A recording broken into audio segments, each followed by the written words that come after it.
Assalamualaikum warahmatullahi wabarakatuh. Kembali lagi bersama saya Gaun Christian Pangaribuan dengan NPM 257824040. Jadi kita kembali membahas modul season A modul 13 yaitu ICMP atau pesan ICMP. Oke, kita langsung ya masuk ke pembahasan 3.1 yaitu pesan ICMP V4 dan V6. Jadi pada topik ini kita akan mempelajari berbagai jenis protokol, pesan kontrol internet ICMP, dan alat-alat yang kita gunakan untuk mengirimnya. Jadi jenis-jenis pesan ICMP itu dan alasan mengapa pesan tersebut dikirim sangat beragam.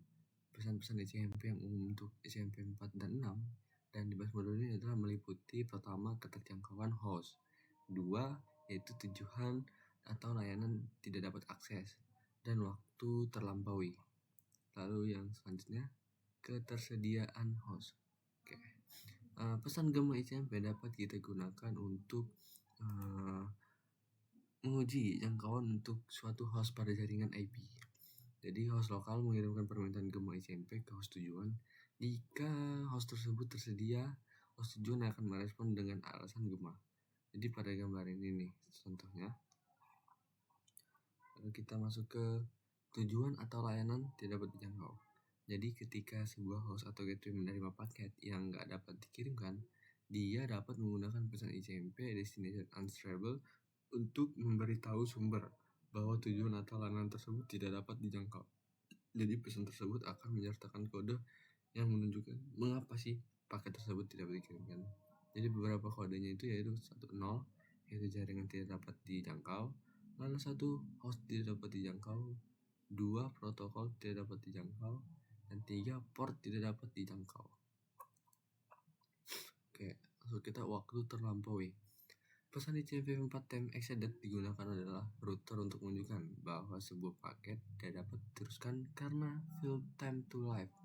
Jadi pada paket tersebut telah dikurangi menjadi 0 jika sebuah router menerima paket dan mengurangi fill TTL. Jadi pada paket IPv4 menjadi 0, maka router tersebut akan membuang paket tersebut dan mengirimkan pesan time exceeded ke host sumbernya. Lalu ada pesan ICMP V6.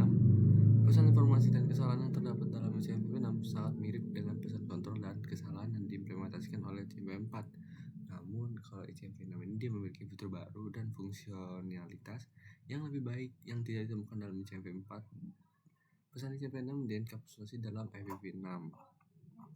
Oke. Lanjut kita masuk ke ping and traceroute test. Jadi kalau untuk ping dan traceroute test, kita diperkenalkan ada dengan alat ping dan traceroute itu. Kita akan mempelajari situasi di mana masing-masing alat digunakan dan bagaimana cara menggunakannya. Kalau ping itu adalah utilitas pengujian IPv4 dan IPv6 menggunakan pesan permintaan gema ICMP dan balasan gema untuk menguji konektivitas antar host. Seperti itu. Kalau ping loopback, ping dapat digunakan untuk menguji konfigurasi internal IPv4 atau IPv6 pada host lokal. Jadi untuk melakukan pengujian ini, ping alamat loopback lokal yaitu 1.0.1 untuk IPv4. Lalu ping gateway default. Jadi kita juga dapat menggunakan ping untuk menguji kemampuan host untuk berkomunikasi di jaringan lokal. Nah ini umumnya dilakukan dengan melakukan ping ke alamat IP gateway default. Ping yang berhasil ke gateway default menunjukkan bahwa host dan antarmuka router yang berfungsi sebagai gateway default sama-sama beroperasi di jaringan lokal. Traceroute menguji jalur. Jadi ping digunakan untuk menguji konektivitas antara dua host, tetapi dia nggak memberikan informasi tentang detail perangkat di antara host tersebut. Jadi traceroute adalah utilitas yang menghasilkan daftar hub yang berhasil dicapai di sepanjang jalurnya, teman-teman. Seperti itu tentang traceroute. Oke, untuk pembahasan modul 13 sekian. Terima kasih. Mohon maaf bila ada pengurangan dalam penjelasan. Saya akhiri. Assalamualaikum warahmatullahi wabarakatuh.